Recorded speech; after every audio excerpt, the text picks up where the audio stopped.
Marcus Chun wiped the grease from his hands as he examined the small metallic figure on his workbench.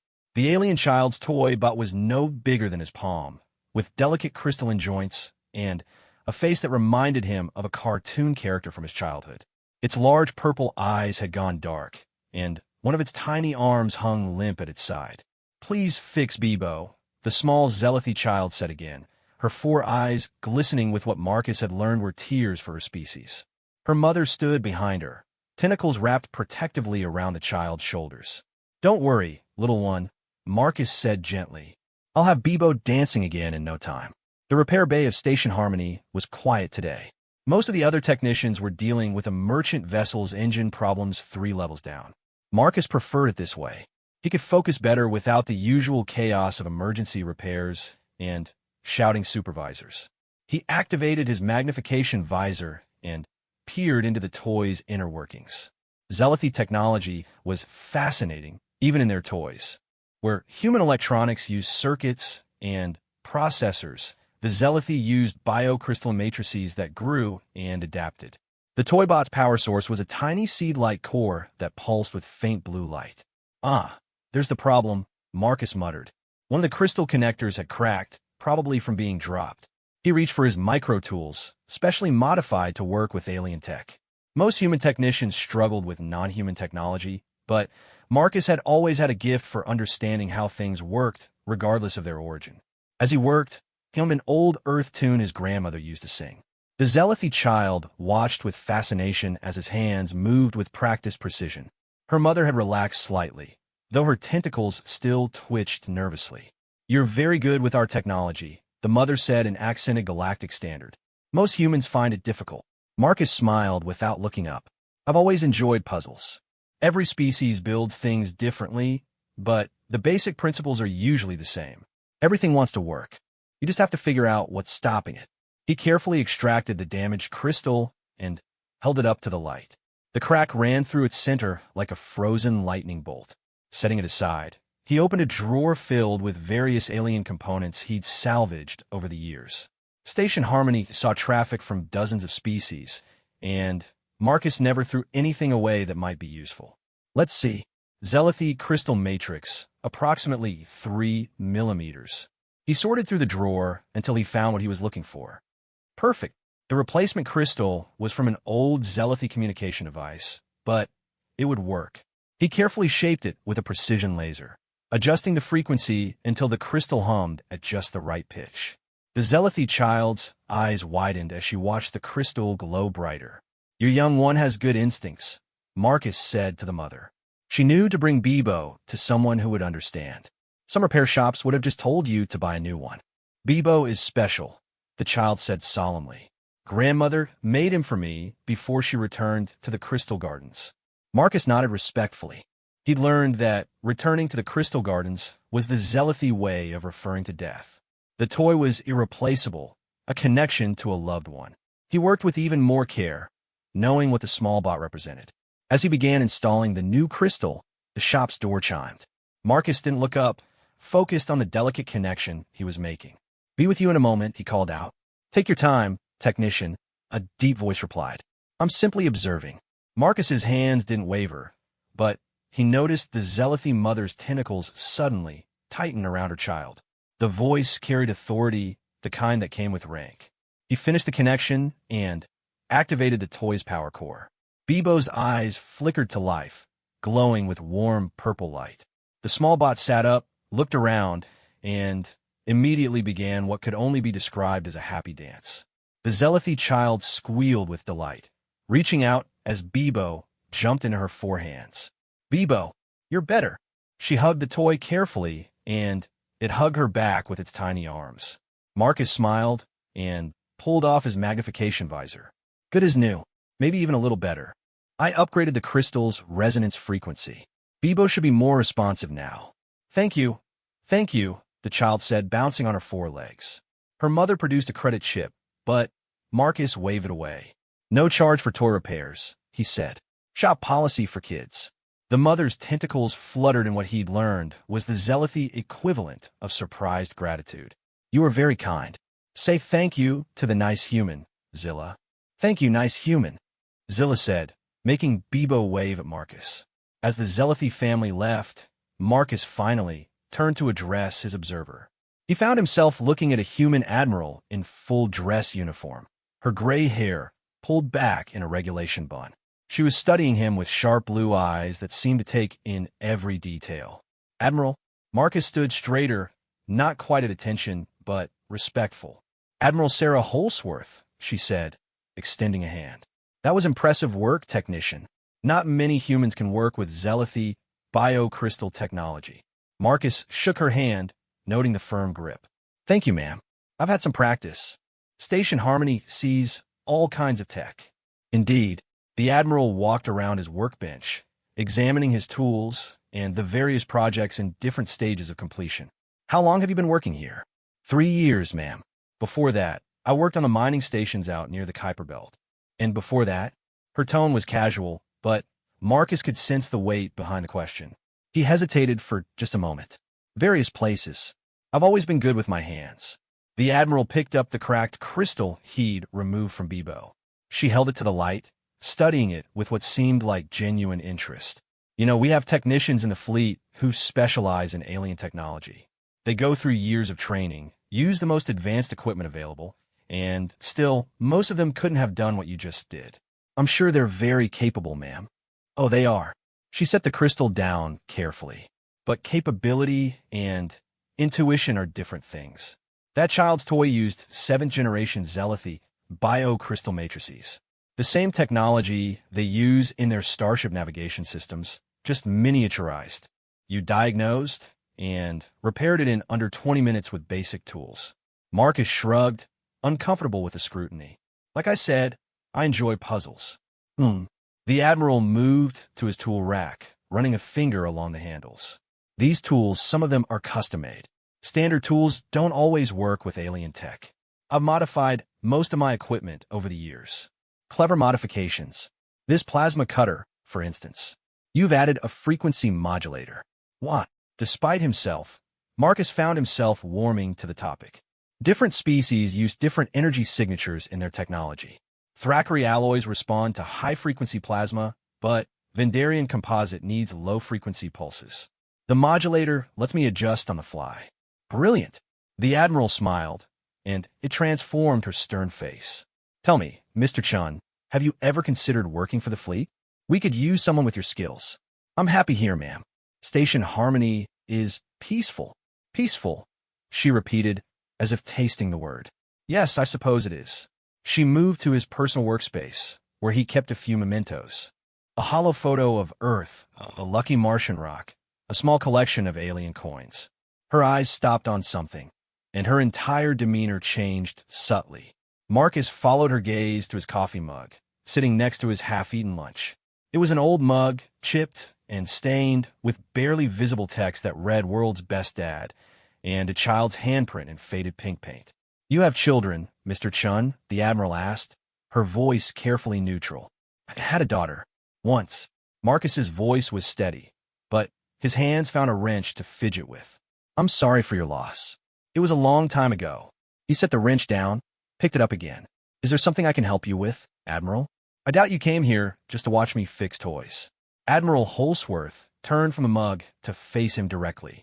Actually, I did come here for that. Word travels in a station like this. A human technician who can fix anything, who understands alien technology like he was born to it. I was curious. And now I'm even more curious. She clasped her hands behind her back, a gesture so military it seemed unconscious. But I won't take up more of your time. Thank you for speaking with me, Mr. Chun. She turned to leave, then paused at the door. Oh, one more thing. That technique you used to shape the replacement crystal. The frequency modulation. Where did you learn that? Marcus met her eyes steadily. Trial and error, ma'am. Like everything else. Of course. She smiled again, but this time it didn't reach her eyes. Good day, technician. After she left, Marcus stood still for a long moment, then slowly rolled up his sleeves. He looked down at his left forearm, at the tattoo he always kept covered at work. A fierce bird of prey, wings spread, talons extended, surrounded by stars. Below it, in small letters, Falcon Unit, strike from above. He rolled his sleeves back down and returned to his workbench. There was an old Vendarian climate controller waiting for repair. He picked up his tools and got back to work, pushing memories back into the locked boxes where they belonged. The station hummed around him, peaceful and ordinary, just the way he liked it. But as he worked, he couldn't shake the feeling that his peaceful life had just developed a crack, much like the crystal in Little Bebo's chest. And, unlike the toy, he wasn't sure this was something that could be fixed with a simple replacement part. The next few days passed normally. Marcus repaired everything from Thackeray food processors to human-made tablets. He helped a lost Quellian find its spawning group and fixed the translator for a nervous Hendry merchant. Life on Station Harmony continued its predictable rhythm, but he noticed things he might have overlooked before. Security officers who seemed to patrol past his shop more often than usual. Customers who browsed longer than necessary without buying anything. A new maintenance worker who spent an unusual amount of time checking the perfectly functional systems near his shop. Marcus ignored it all and focused on his work. He'd learned long ago that the best way to avoid attention was to be exactly what you appear to be, a simple repair technician who was good at his job. On the fourth day after the Admiral's visit, a young ensign appeared at his shop. She looked fresh out of the academy, all sharp creases and nervous energy. "Mr. Chun, I have a personal item that needs repair." She produced a small device from her pocket. "It's my grandmother's hollow locket. It won't activate anymore." Marcus took the locket and examined it. Standard human technology, probably 50 years old. The kind of thing any first-year repair tech could fix. "I can have this ready by tomorrow. Actually, I was hoping, could you look at it now? I'm shipping out soon, and I'd really like to have it working." She smiled hopefully. "I can pay extra for rush service." Marcus studied her for a moment. The locket was obviously a test. The question was whether failing or passing would bring more trouble. He decided to be exactly what he claimed to be. "Sure, I can take a look." He brought the locket to his workbench and opened it carefully. As he'd suspected, the problem was simple, a corroded power connection. He cleaned it with basic tools, taking no more or less time than any competent technician would need. "There," he said, handing it back. The power cell was making poor contact. "Should work fine now." The ensign activated it, and a hollow of an elderly woman appeared, smiling warmly. "Thank you so much. What do I owe you?" 15 credits. Standard rate for minor repairs. She paid and left, but not before Marcus caught her making a subtle gesture to someone outside his line of sight. So he was being evaluated. The question was what they were looking for. He went back to his current project, a Zealothy environmental suit with a malfunctioning life support system. As he worked, he let his mind wander to the past, something he rarely allowed. The Falcon Unit had been elite, the kind of special forces that officially didn't exist. They handled the missions nobody talked about, the ones that kept humanity safe from threats most people never knew existed. Marcus had been their technology specialist, the one who could hack Thackeray battle systems or disarm Vendarian quantum bombs. He'd been good at it. Too good. Good enough that when things went wrong, when a mission that killed his daughter and most of his unit happened, he'd survived. Sometimes he wished he hadn't. The environmental suit's problem turned out to be a clogged filter, microscopic debris from a nebula blocking the airflow. He cleaned it carefully, tested the system, and set it aside for its owner to collect. The shop's door chimed again. This time it was a Thackeray, its chitinous body clicking as it moved. "You are the human who fixes things?" "That's me. What can I help you with?" The Thackeray produced a weapon, not pointing it at him, just holding it out. "This is broken. Can you fix?" Marcus recognized it immediately. A Thackeray pulse rifle, military grade. The kind civilians weren't supposed to have. The kind that could punch through a starship hull. "I don't work on weapons," he said calmly. "Station policy." The Thackeray's compound eyes glittered. "I will pay very much. Very, very much." Try the weapon shops on level 7. For a moment, the alien didn't move. Then it made a sound that might have been laughter or might have been something else. "You are not what you seem, human." "I'm exactly what I seem. A repair technician who doesn't work on weapons."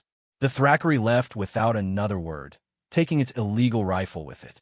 Marcus made a note to report the incident to station security, as any law-abiding technician would do. That night, he lay in his small quarters staring at the ceiling. The Admiral's visit had stirred up memories he'd worked hard to bury. Falcon Unit had been his family after he'd lost his real one. They'd saved the galaxy more times than anyone would ever know. And then they died. All of them except Marcus, because he'd been in the tech bay when the Vendarian trap sprung. He'd listened to their screams over the comm while he tried desperately to hack the ship's systems, to open the doors they were trapped behind. He'd failed. The official report said it was a tragic accident, a misunderstanding during first contact with a new species. 23 of humanity's best gone in minutes. Marcus knew better. It had been betrayal, sold out by someone they trusted. But he'd never been able to prove it. So he disappeared. Let everyone think he died with the others. Found a quiet station on the edge of nowhere and became just another repair tech. It was a kind of death, perhaps, but a peaceful one. Now that peace was threatened. The next morning brought another test. A human couple came in with a broken quantum scanner, clearly military hardware with the serial numbers filed off. He told them he couldn't help. An hour later, a Vendarian asked him to repair what was obviously a piece of espionage equipment. He refused that too. By noon, Marcus had decided he'd had enough.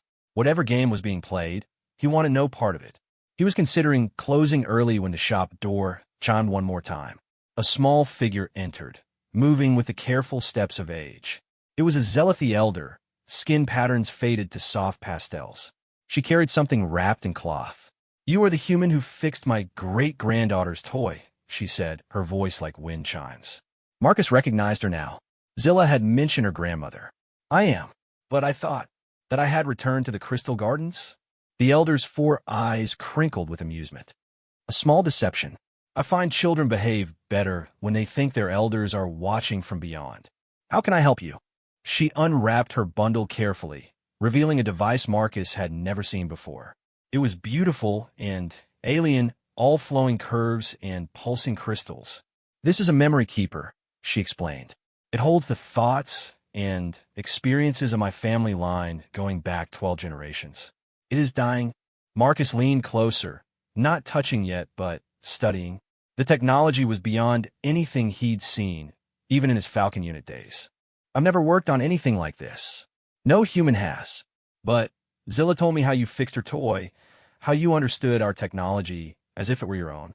The elder's tentacles moved in a complex pattern. "I'm willing to take the risk if you are." Marcus looked at the device, then at the elder. This felt different from the other tests. This felt real. "I'll do my best," he said, "but I make no promises. That is all anyone can ask." As the elder left, Marcus carefully moved the memory keeper to his workbench. He needed to clear his schedule for this. It would take days, maybe weeks, to understand how it worked. He was so focused on the device that he almost missed the soft footstep behind him. "Beautiful technology," Admiral Holsworth said. "The Zealothy don't usually trust outsiders with their memory keepers." Marcus didn't turn around. "Admiral, I was wondering when you'd be back. Were you?" She moved to stand beside him, looking down at the device. "You've had an interesting few days, turning away all those people with their various tests. I don't work on weapons or spy equipment." "No, you don't. Not anymore." She was quiet for a moment. "The Thackeray was particularly persistent, I heard. Offered you enough credits to buy a small moon." "I'm not interested in moons." "What are you interested in, Marcus?" He finally looked at her, seeing something in her eyes he hadn't expected. Pain, old and deep but still there. "I lost someone too," she said softly. "My son. He was on the Endeavor." Marcus's hand stilled. The Endeavor had been Falcon Unit's ship. "Lieutenant James Holsworth," he said, remembering. "Demolitions expert. He liked to juggle with live grenades when he thought I wasn't watching." A sad smile crossed her face. "You knew him." "We all knew each other." They stood in silence for a moment, 2 people sharing a grief that couldn't be spoken in words. "I'm not here to recruit you," the Admiral said finally. "And those tests weren't mine, though I didn't stop them. There are those in the fleet who think you could be useful. I told them they were wrong." "Thank you." "Don't thank me yet." She pulled out a small data pad and set it on his workbench. "The Vendarians are moving again. Same group that was involved before. They're planning something big." Marcus stared at the pad without touching it. "That's not my problem anymore." "No, it's not. But I thought you should know. In case." She paused. "In case you ever wondered if walking away was the right choice." "I know it was." "Then I'll leave you to your work." She headed for the door, then stopped. "Marcus? That memory keeper." Be careful with it. The Zealoths say their memories can change a person if they're not prepared. After she left, Marcus stood for a long time looking at the datapad. Then, decisively, he pushed it aside and focused on the memory keeper. He had work to do. Real work. The kind that fixed things instead of breaking them. The kind that brought joy to children and preserved family histories. The kind that let him sleep at night. As he began his preliminary scans of the device, he didn't notice the small spider bot that detached from the admiral's uniform and hidden itself in his shop. He didn't see it transmit a brief signal before going dormant. And he certainly didn't know that 3 sectors away, a Vendarian command ship received that signal and began to change course. His past, it seemed, wasn't quite done with him yet. Marcus worked on the Zealothi memory keeper for 3 days straight. He'd moved it to his private workspace, away from the shop's main area. The device was unlike anything in his experience, a fusion of organic and crystalline components that seemed to pulse with life. He'd started with non-invasive scans, mapping the energy patterns that flowed through its crystal matrices. The readings were beautiful and bewildering, like trying to understand a symphony by looking at individual notes. The device didn't just store memories. It preserved emotions, sensations, entire experiences in crystalline form. On the morning of the 4th day, exhausted and frustrated, Marcus decided to try something different. Instead of his high-tech scanners, he simply sat quietly and observed the device with his naked eyes. That's when he noticed it, a tiny imperfection in one of the primary crystals, so small his instruments had dismissed it as background noise. "There you are," he whispered, reaching for his micro-tools. The door chime made him jump. He checked the time and swore softly. He'd forgotten to open the shop again. Setting the memory keeper safely aside, he headed to the front. A human woman stood at the counter, holding a damaged tablet. She was perhaps 30, with short dark hair and the kind of athletic build that suggested military training. But her clothes were civilian, worn, and practical. "Sorry, I forgot to flip the sign," Marcus said. "What can I help you with?" "My daughter's educational tablet," she said, placing on the counter. She dropped it down a maintenance shaft. "It's not responding at all." Marcus picked up the tablet, noting the extensive damage. The screen was cracked, the casing bent. "This is pretty bad. It might be cheaper to buy a new one." "I know, but..." The woman hesitated. "She's had it since she was 5. All her school projects are on there, her drawings, her stories. She writes these little adventures about traveling the galaxy." A small smile crossed her face. "Can you at least try to recover the data? I'll see what I can do. Give me your contact info, and I'll call you in a day or 2. She provided her details: Jennifer Walsh, Level 12, Habitat Ring C, and left with repeated thanks. Marcus examined the tablet more closely. The damage was severe, but he'd seen worse. The memory core might still be intact. As he opened the tablet's casing, he noticed something odd. The internal layout was standard, but there were subtle modifications. Extra shielding around the memory core. A secondary power backup hidden beneath the battery. Professional work. The kind of modification someone might make if they wanted to ensure data survived no matter what. Interesting. Marcus extracted the memory core carefully and connected it to his diagnostic system. The data was there, encrypted but intact. The encryption was civilian grade. Nothing suspicious, but the folder structure revealed something intriguing. Among the school projects and children's stories were files with timestamps corresponding to major fleet operations over the past 5 years. A child keeping a diary of her parents' deployments? Or something else? He copied the data to a fresh core and began rebuilding the tablet. As he worked, he found himself thinking about his own daughter. She'd loved to write too, filling journals with stories about princesses who were also starship captains. He'd saved everyone, right up until... The tablet screen flickered to life, showing a cheerful wallpaper of cartoon aliens. Marcus ran a full diagnostic, ensuring everything worked properly. The mysterious modifications he left in place. If Jennifer Walsh wanted her daughter's tablet extra protected, that was her business. That evening, as he returned to the memory keeper, his shop's proximity alarm chimed. Someone was lurking outside after hours. Marcus didn't look up from his work, but he subtly activated his security feeds on a secondary screen.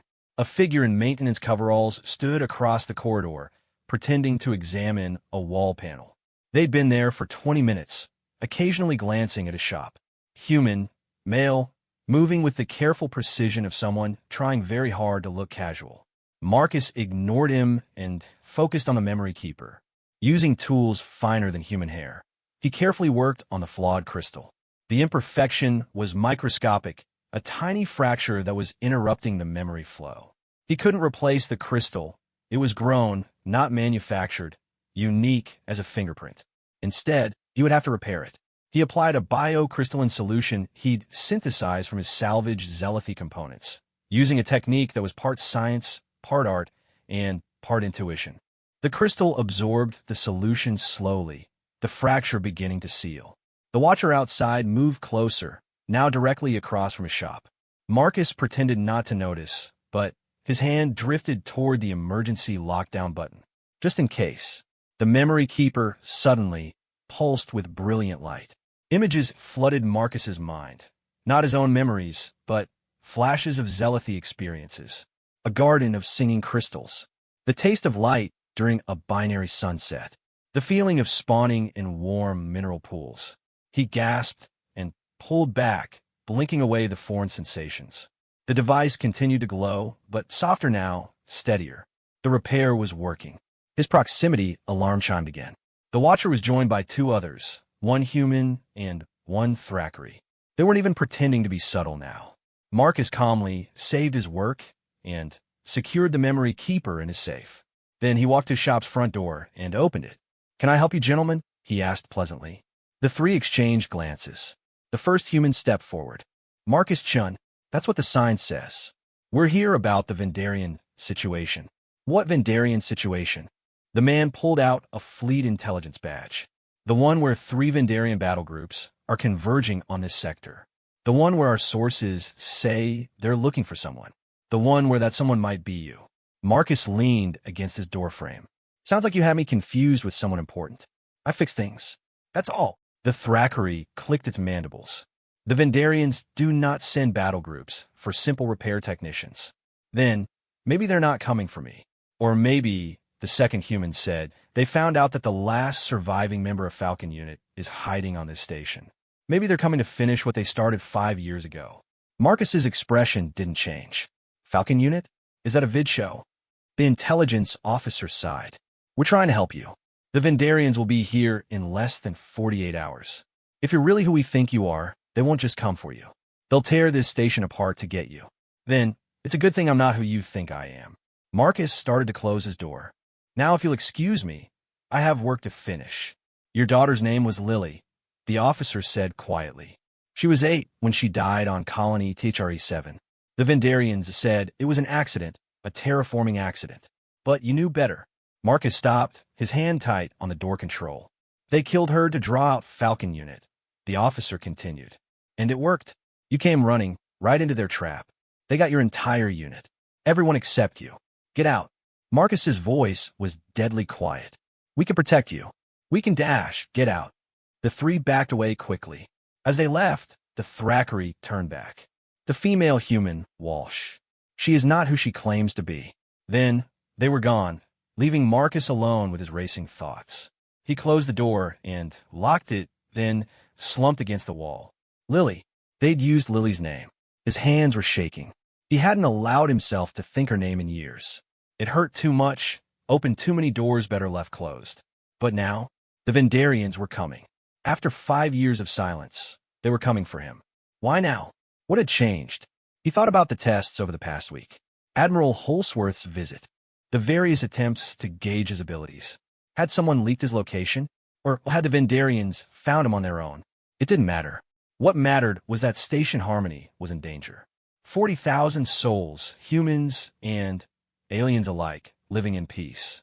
If the Vendarians came here looking for him, Marcus pushed himself off the wall and returned to his workspace. He had 48 hours. Less, probably. He pulled out an old storage unit from beneath his workbench, one that hadn't been opened in 5 years. Inside were the remnants of another life. Not weapons. He destroyed those long ago. But tools. Special tools. The kind that could turn a mining charge into a bomb or a communication array into a weapon. The kind that had made him valuable to Falcon Unit. He stared at them for a long moment, then pushed the unit back under the bench. No, He wasn't that person anymore. Instead, he called Jennifer Walsh. Ms. Walsh, this is Marcus Chun from the repair shop. Your daughter's tablet is ready. Yes, the data is all recovered. Actually, I was wondering if you could pick it up tonight. I have to leave the station unexpectedly. Thank you. She arrived 20 minutes later, moving with the same careful precision he'd noticed before. Up close, he could see the small scars on her hands, the kind that came from weapons training. Her eyes swept his shop professionally, noting exits and potential cover. Thank you for fixing this, she said, accepting the tablet. Maya will be so happy. Ms. Walsh, Marcus said carefully, I'm going to be direct. Are you Fleet Intelligence? She tilted her head slightly. What makes you ask that? Your daughter's tablet has professional modifications. You move like a soldier. And someone just told me you're not who you claim to be. For a moment, she said nothing. Then, my daughter is real. Her tablet really was broken. But, yes, I'm Lieutenant Commander Walsh, Fleet Intelligence. And you're here because we've been watching you for 3 years. Because we know who you really are. And because 40 minutes ago, our long-range sensors detected Vendarian ships dropping out of hyperspace at the system's edge. Marcus felt cold. 48 hours was optimistic, then try 18. 20 if they're being cautious. Walsh set the tablet down. We have an evacuation ship standing by. You need to come with me. Now, what about the station? We're alerting station security. Defense platforms are being activated. But, frankly, if the Vendarians want you badly enough to send 3 battle groups, they'll go through anything to get me. Marcus finished. He thought of Zilla, the little zealothy girl with her toy. Of all the people who came to his shop with broken things, trusting him to fix them. I need 2 hours, he said. We don't have 2 hours. There's something I need to finish. Walsh studied him, then nodded. 2 hours. Then, we leave, whether you're ready or not. After she left, Marcus returned to the memory keeper.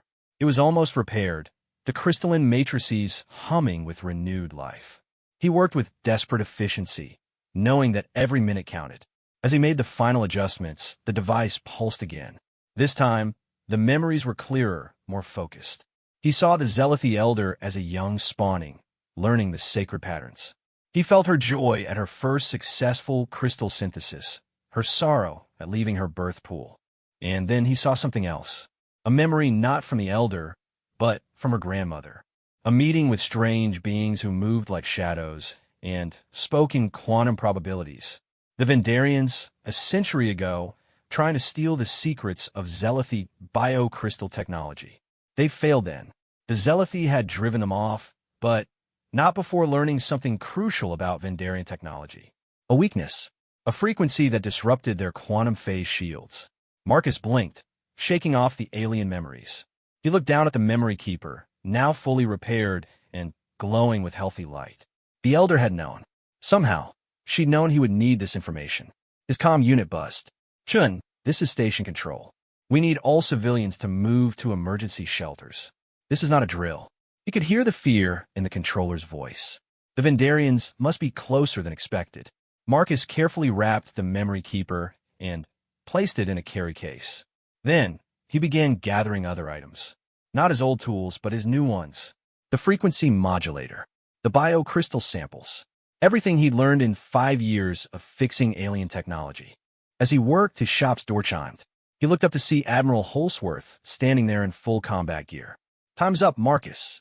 I said 2 hours. That was before the Vendarians jumped again. They're 6 hours out now. Their lead ship is broadcasting a message. What kind of message? She pulled out a comm unit and played a recording. The voice was synthesized, emotionless, but Marcus recognized the cadence. Commander Velix, the Vendarian who'd orchestrated the trap that killed Falcon Unit. Station Harmony. You harbor a war criminal.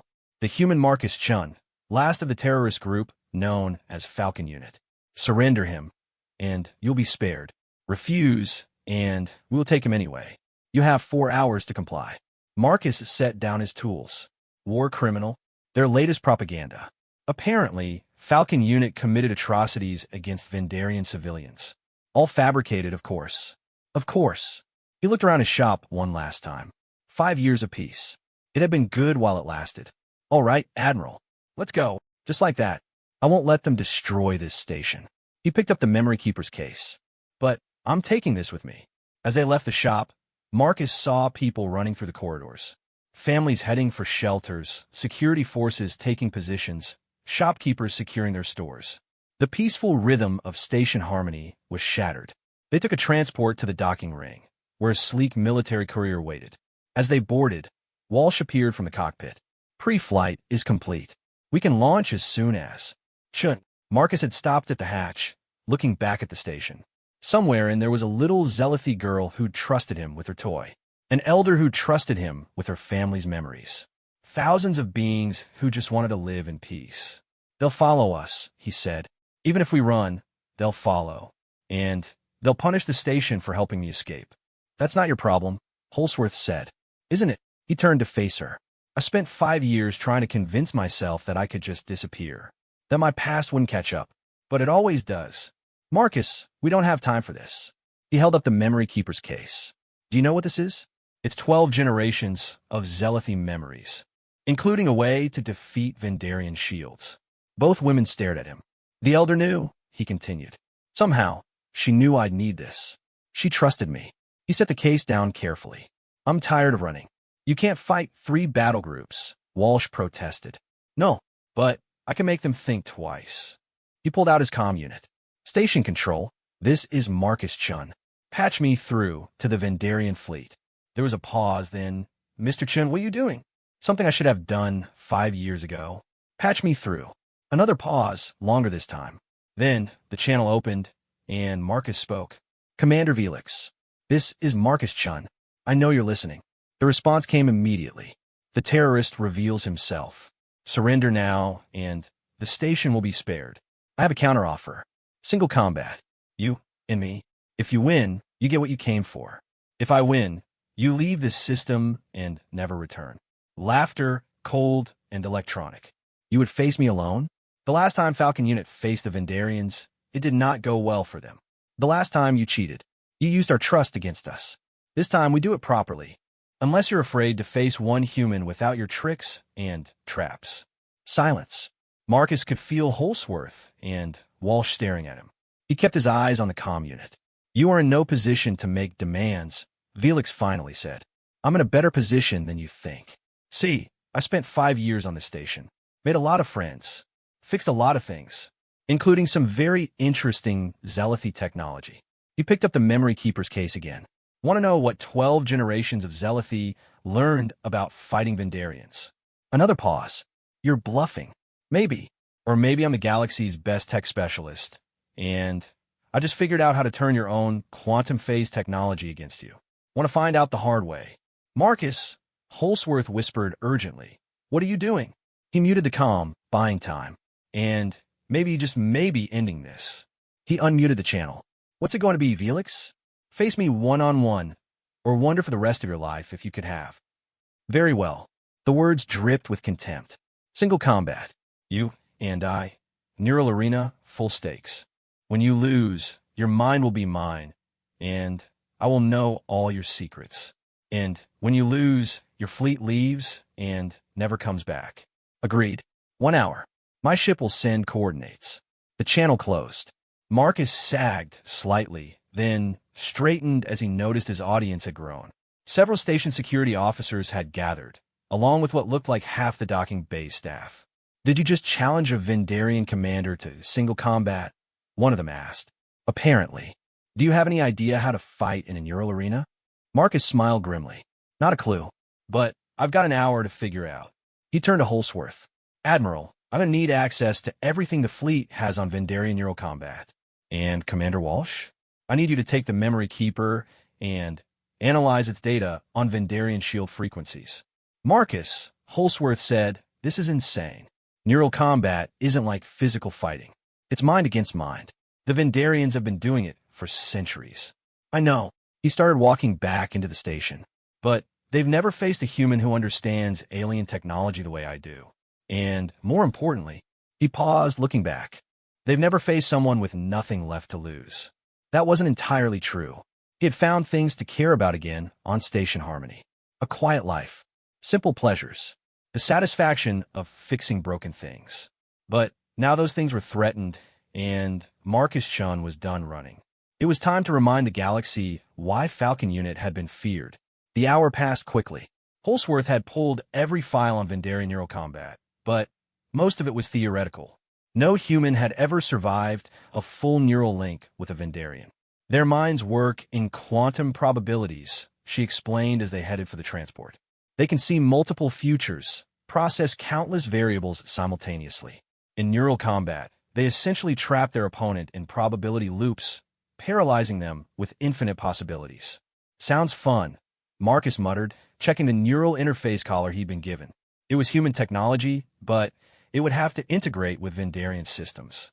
He'd made some modifications, adding buffers and filters based on what he'd learned from the memory keeper. Walsh met them at the transport. I've analyzed the Zealothy data. The frequency they discovered does work, but only at extreme close range. You'd have to be within meters of a Vendarian shield to disrupt it. Good to know. Marcus secured the memory keeper in the transport. If this goes badly, I'll make sure it gets back to the Elder, Walsh promised. They launched 5 minutes later. Through the viewport, Marcus could see the Vendarian fleet approaching the station. 3 massive dreadnoughts surrounded by dozens of smaller ships. Enough firepower to turn Station Harmony into dust. The lead dreadnought sent docking coordinates. As their transport approached, Marcus felt a familiar calm settle over him. This was like preparing for a mission with Falcon Unit. The fear was there, but pushed down, compressed into a cold diamond of focus. The Vendarian ship was beautiful in an alien way, all curves and impossible angles that hurt to look at directly. They docked in a bay that seemed to shift and change, geometry flowing like water. A honor guard of Vendarians waited for them. They were tall, ethereal beings that seemed to exist partially in this dimension and partially elsewhere. Their forms constantly shifted, never quite solid, never quite energy. Marcus Chun, Commander Velix, materialized from the shadows. Unlike his subordinates, his form was more stable, more focused. A warrior who'd learned to anchor himself in a single reality. You came. Did you doubt? Hope, perhaps. It has been unsatisfying hunting a ghost for 5 years. Velix gestured to a doorway that hadn't existed moments before. The arena awaits. Marcus started forward, but Holsworth caught his arm. Marcus, take care of the station, Admiral. Whatever happens, keep them safe. He followed Velix through corridors that defied physics, past technology that seemed more like crystallized mathematics than machinery. Finally, they arrived at a spherical chamber filled with pulsing light.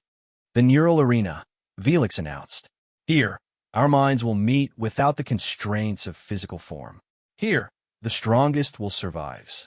2 chairs rose from the floor, if it could be called a floor, each had a neural interface, crown hovering above it.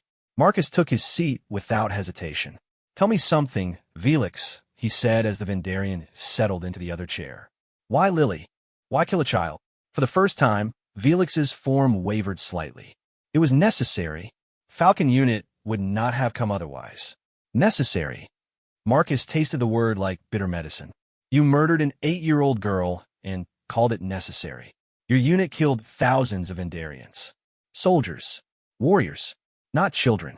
Never children. Velix's form solidified, becoming almost human in its anger. You understand nothing. Falcon Unit disrupted plans decades in the making. You cost us entire timelines, entire probability streams. We had to stop you. So you became the monsters we were fighting against. The neural crowns descended. Marcus felt the interface connecting, alien technology merging with his modified human systems. Reality began to blur. Enough talk, Velix said, his voice now coming from everywhere and nowhere. Let us end this. The world exploded into fractal patterns of light and thought. Marcus found himself standing in a space that wasn't space, facing a Velix who was now a geometric storm of possibility. The attack came from every direction at once. Not physical, but conceptual. Marcus felt his mind being pulled in 1,000 directions, each thought splitting into infinite variations. This was how Vendarians fought, by overwhelming their opponents with choice, drowning them in potential. But Marcus had spent 5 years training his mind in a different way. Every alien device he'd fixed had required him to think in non-human patterns. Zealothy biocrystal matrices. Thackeray hive mind circuits, Quellian probability drives. Instead of fighting the fractal assault, he embraced it, let his consciousness scatter across the probability streams, but maintained a core of focus. He thought of fixing things, of finding the one broken component among thousands. There, a flaw in Velix's attack, a probability thread that led back to its source. Marcus followed it, pushing through layers of quantum uncertainty. He found Velix's core consciousness, the anchor point from which all the possibilities flowed. And he did what he did best. He fixed it, not by attacking, but by understanding, by seeing the broken parts of Velix's mind, the fractures caused by centuries of existing between dimensions, the pain of being neither fully here nor fully there. Velix recoiled, his attack faltering. "What are you doing?" "Something you didn't expect." Marcus pressed forward, not with violence, but with empathy. "You're broken, Velix. All of your people are. Caught between realities, never whole. That's why you hate us. We're singular, complete, everything you can't be. Stop." But Marcus didn't stop. He showed Velix memories, not of Falcon Unit's missions, but of simple moments. Fixing a child's toy, sharing coffee with a friend, the satisfaction of completing a repair. All the small, perfect moments that made a life. "This is what you destroyed," he said. "Not just soldiers, lives, futures, children who will never grow up, parents who will never stop grieving." Velix's defenses crumbled. For a moment, Marcus saw the being as it truly was. Ancient, tired, trapped between states of existence, longing for the simplicity of a single reality. "I could fix you," Marcus offered quietly. "Not your body, but your mind. Help you choose one reality and exist fully within it. You would do that? After everything. It's what I do. I fix broken things." The neural arena shuddered. Reality reasserted itself, and Marcus found himself back in the chair, the interface crown lifting away. Across from him, Velix's form was more solid than before, more real. "You won," the Vendarian said, sounding bewildered. "You could have destroyed me, but instead, I'm tired of destroying things." Marcus stood, steadying himself against the chair. "Do we have an agreement? Your fleet leaves and doesn't return?" Velix rose as well, his form stabilizing further. "We have an agreement. But, Chin, what you offered, did you mean it? Come to Station Harmony sometime. Not with a fleet. Not as a commander. Just as someone who needs something fixed." Marcus headed for the door. "I'll be in my shop." The trip back to the station was surreal. The Vendarian fleet powered down their weapons and began to withdraw. Messages flew back and forth, confusion and relief mingling in the comm chatter. Marcus slumped in his seat, exhausted. Neural combat took a toll, even when you won. He felt like he'd been awake for days. "What did you do in there?" Holsworth asked. The readings were impossible. No human should have been able to match a Vendarian mind. "I didn't match him. I just refused to play by his rules." Marcus rubbed his temples, trying to ease the pounding headache. "Vendarians think in probabilities. I think in repairs. Turns out, even quantum beings can be fixed." "You offered to help him," Walsh said. "The being who killed your daughter, who destroyed your unit." "Yes." "Why?" Marcus was quiet for a long moment. "Because hating him won't bring Lily back. Won't bring any of them back. But maybe fixing him means some other child gets to live. Some other unit doesn't get betrayed." They docked at Station Harmony to find a crowd waiting. Word had spread about what happened. People pressed forward, wanting to thank him, to touch him, to confirm he was real. Marcus endured it for a few minutes, then excused himself. He had a delivery to make. He found the Zealothy Elder in her quarters, surrounded by crystals that hummed with harmonic frequencies. She looked up as he entered, her 4 eyes crinkling with what he'd learned was satisfaction. "The Memory Keeper," he said, offering the case. "Fully repaired." She accepted it, running her tentacles over the surface. "And it served its purpose?" "You knew. When you brought it to me, you knew the Vendarians were coming." "I suspected." The memories showed patterns. Probability flows. The Zealothy have long eyes, Marcus Chun. She activated the device, and it glowed with warm light. "Ah, beautiful. You have a gift. Just good with my hands." "No, a gift for seeing the broken places and knowing how to heal them, even in your enemies." Marcus thought about Velix, about the offer he'd made, sometimes especially in our enemies. He left the Elder with her restored memories and headed back to his shop. The corridor was full of people celebrating, but they parted respectfully as he passed. Some nodded, some smiled. Most just watched with something like awe. His shop was as he'd left it, tools scattered from his hurried departure. Marcus began methodically cleaning up, putting everything back in its place. There was comfort in the routine, in the simple act of organizing his workspace. The door chimed. He looked up to find Jennifer Walsh, Commander Walsh, standing there with her daughter. The girl, maybe 7 years old, clutched a repaired tablet to her chest. "I wanted to say thank you," the girl said shyly, "for fixing my tablet. Mommy says you saved everyone." Marcus knelt to her level. "I just fixed something that was broken.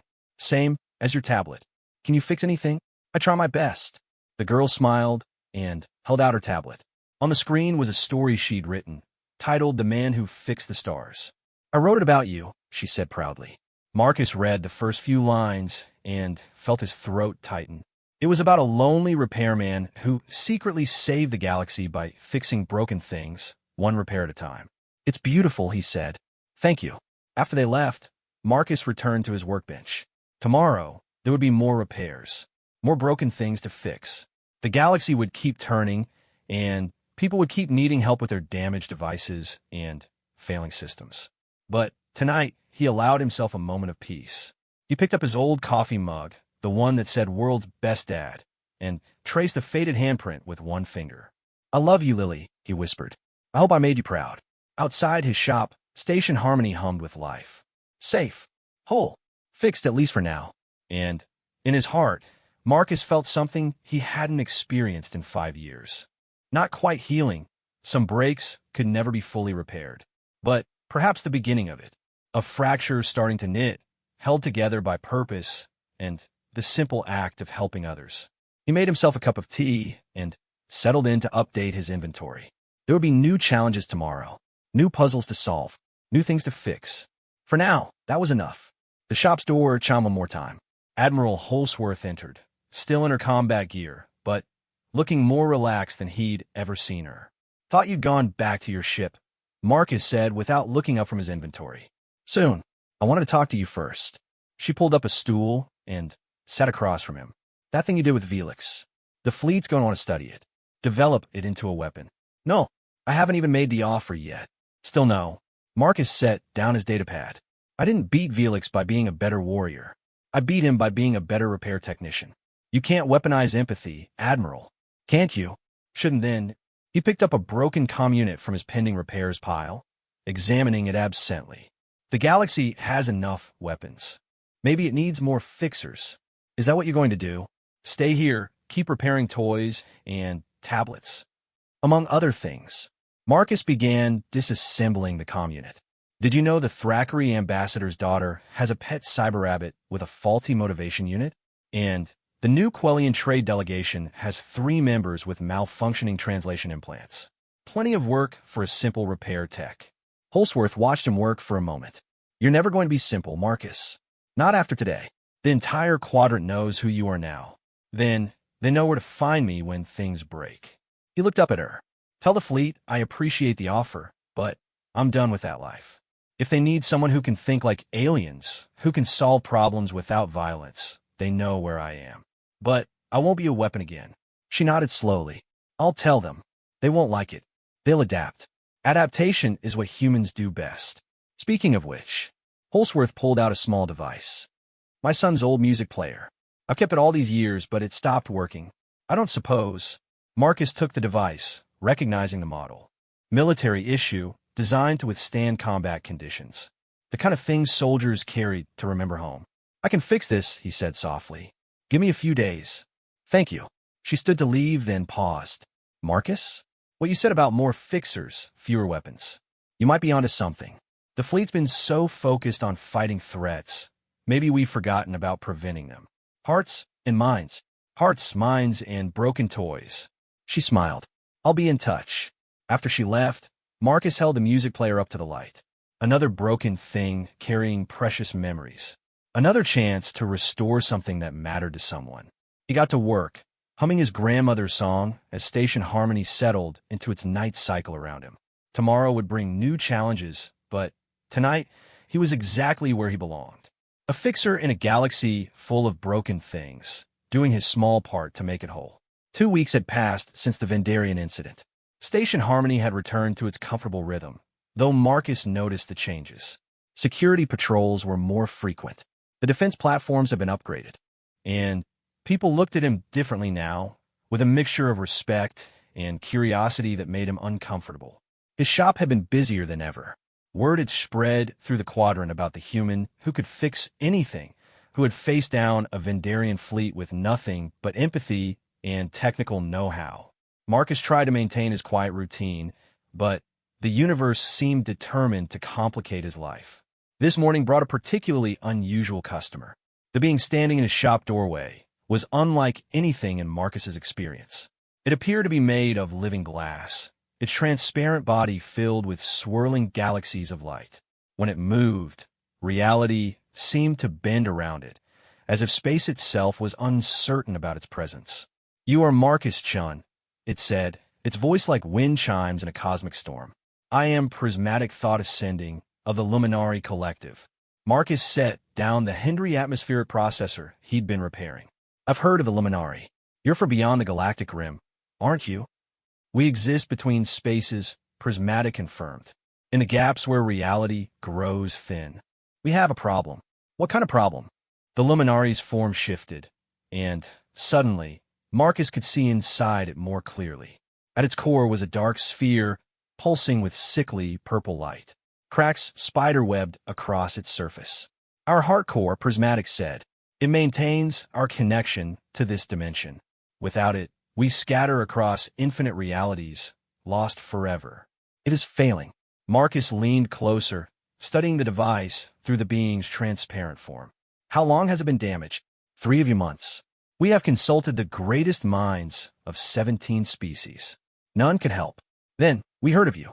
The human who fixes the unfixable." "I fix broken toys and damaged tablets," Marcus said carefully. "This is something else entirely." "Is it?" Prismatic tilted what might have been its head. "The Zealoty Elder speaks highly of your work. She says you see beyond the physical to the essence of things." Marcus was about to protest further when the shop door chimed again. A small figure pushed inside, moving with obvious urgency. It was Zilla, the young Zealothy girl, clutching Bebo to her chest. "Mr. Fix-It," she called out, using the name she'd given him. "Bebo says something bad is coming." Before Marcus could respond, the toy bot jumped from her arms and began projecting holographic images. Marcus recognized the data immediately, sensor readings from the station's perimeter. "How is Bebo accessing station sensors?" he asked, though he was already suspecting the answer. "You upgraded his crystal matrix," Zilla said proudly. "He's much smarter now. He protects me." The readings showed multiple ships approaching station harmony. Not a fleet, but a ragtag collection of vessels. Marcus enhanced the image and felt his blood chill. Scavenger ships, the kind flown by those who picked over the bones of disasters. "They're here for me," Prismatic said quietly. "Reality pirates. They hunt dimensional beings, harvest our essence for the black market. I thought I'd lost them." Marcus was already moving, activating his shop's security protocols. "How long until they arrive?" 6 hours, perhaps less, Prismatic replied. "I will leave. Draw them away from your station." With a damaged heart core, Marcus shook his head. "You won't make it past the system boundary." He turned to Zilla. "Go find your mother. Tell her to get to the secure sections." "But, Mr. Fix-It-Go, Zilla." "Bebo, make sure she gets there safely." The toy bot saluted with its tiny arm and led the reluctant child away. Marcus turned back to Prismatic, his mind already racing through possibilities. "Tell me about this heart core. How does it work?" "It exists in 17 dimensions simultaneously," Prismatic began. "It anchors our consciousness across probability streams while maintaining quantum coherence. In simple terms, please. I need to understand the basic principle." The Luminari paused, its internal lights swirling. "It holds us together, like gravity holds planets to stars. But the force is failing, and we are flying apart." "Gravity," Marcus muttered. "Attraction. Coherence." He moved to his workbench, pulling out tools. "I need to see it closer. Can you open yourself somehow?" Prismatic's form shifted, creating an opening in its chest. Marcus peered inside, using every scanning device he had. The heart core was indeed failing, its surface covered in fractures that seemed to exist in dimensions his eyes couldn't quite process. "The cracks," he said. "When did they start?" "When we fled our home dimension. The transition was violent. We lost many." Marcus nodded, understanding beginning to dawn. "It's not just damaged. It's grieving. Devices do not grieve. Yours do." Marcus pulled back, meeting what he thought were Prismatic's eyes. "This isn't just technology. It's alive, isn't it? Part of your collective consciousness. The heart core is us, and we are it. When we lost so many, it cracked. We thought it was physical damage, but it's trauma." Marcus moved to a different section of his shop, where he kept his more esoteric supplies. "I can't fix this with normal tools, but maybe—" He pulled out the memory keeper, still glowing softly from its recent repair. The Zealothi understand consciousness-based technology better than anyone. Their memory crystals don't just store data, they preserve entire beings. "You would use alien technology to repair us?" "I'd use whatever works." Marcus began connecting the memory keeper to his diagnostic systems. "But first, I need you to trust me. Completely. This is going to require me to touch your consciousness directly." Prismatic's form flickered uncertainly. "The last being who touched our consciousness tried to enslave us. I'm not them." Marcus held up his hands, showing old scars from years of work. "These hands have fixed 1,000 broken things. They've never enslaved anyone." Mr. Chun, Station Control's voice crackled over the comm. "We're reading multiple incoming vessels. Their energy signatures match known pirate configurations." "Understood. Begin evacuation procedures for the outer rings." Marcus kept his eyes on Prismatic. "We're running out of time. Trust me or run. But choose now." The Luminari's form solidified slightly. "I trust the one who faced the Vendarians with compassion. Do what you must." Marcus took a deep breath and placed his hands on the opening in Prismatic's chest. The moment he made contact with the heart core, reality exploded. He found himself in a space that wasn't space, surrounded by billions of points of light. Each light was a luminary consciousness, swirling in complex patterns. But where there should have been harmony, there was discord. Gaps where lights had been extinguished, leaving the pattern incomplete. The heart core hung at the center of it all, a massive sphere of crystallized thought. The cracks weren't just physical. They were absences, places where lost luminari had been torn away. "So much loss," Marcus whispered, feeling the collective grief of an entire species. 20 billion souls. Prismatic's voice came from everywhere. "Gone when our home dimension collapsed." The heart core tried to hold them, but they slipped away like stellar dust. Marcus moved closer to the core, studying the patterns of damage. He'd been right. This wasn't something that could be fixed with tools. But perhaps. He reached out with his consciousness, drawing on everything he'd learned. The patience from fixing Thackeray hive circuits. The intuition from working with Zealothi biocrystals. The precision from repairing human quantum processors. And something more. The memory of loss. Of Lily. Of his unit. Of all the broken things that could never be fully repaired. "You can't fix death," he said to the core. "Trust me, I've tried. But you can honor it." He began to work, not trying to seal the cracks, but to transform them. Each gap became a memorial, a space held sacred for the lost. The pattern changed, evolved, incorporated the absence into its structure. "What are you doing?" Prismatic asked. "In Japan, on Earth, there's an art called kintsugi. When pottery breaks, they repair it with gold. The cracks become part of the beauty. The damage becomes part of the story." Marcus shaped the core's energy, guiding it with gentle touches. "Your people are gone. They can't be changed. But their absence can become part of your strength." The heart core pulsed, resisting at first. Then, slowly, it began to accept the new pattern. The cracks filled not with replacement energy, but with something else: memory, honor, acknowledgement of loss. Reality snapped back. Marcus staggered, finding himself in his shop again. Prismatic stood before him, but changed. The dark sphere at its center now glowed with veins of golden light. The cracks transformed into beautiful patterns. "We feel different," Prismatic said wonderingly. "Not healed, but whole," Marcus finished. "Differently whole." "Mr. Chun." Admiral Holsworth's voice burst from the comm, pirate vessels are entering weapons range. We need. She was cut off as Marcus's shop shook. The pirates weren't waiting for negotiations. Can you travel now? Marcus asked Prismatic. Yes, but we will not run. These pirates have hunted us across galaxies. It ends here. Marcus moved to his emergency cabinet, pulling out items he'd hoped never to use again. I was afraid you'd say that. The shop shook again, harder this time. Through his window, Marcus could see the pirate ships, ugly, functional vessels bristling with gravity nets and dimensional anchors. The kind of equipment used to trap and harvest beings like the Luminari. Station control, this is Chun. What's our defense status? Shields holding, but these aren't normal pirates. They have tech we've never seen. It's disrupting our targeting systems. Marcus strapped on a modified tool belt, each pocket filled with devices that blurred the line between repair equipment and weapons. Prismatic, those pirates. They've hunted your kind before. For centuries. They know our weaknesses, our patterns. That is why we fled to this dimension.